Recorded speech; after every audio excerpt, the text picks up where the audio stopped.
এই হাজী সাহেবেরা, এই আল্লাহওয়ালারা কিয়ামতের ময়দানে আটকে যাবে।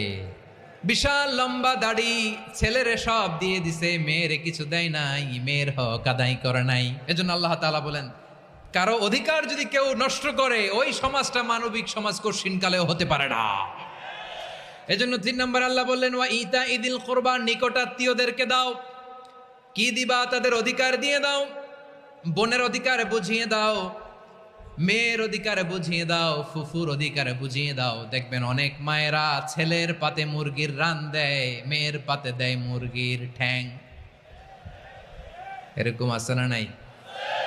হ্যাঁ, ছেলেরা কি দেয়? মুরগির। মেয়ের পাতে কি দেয়?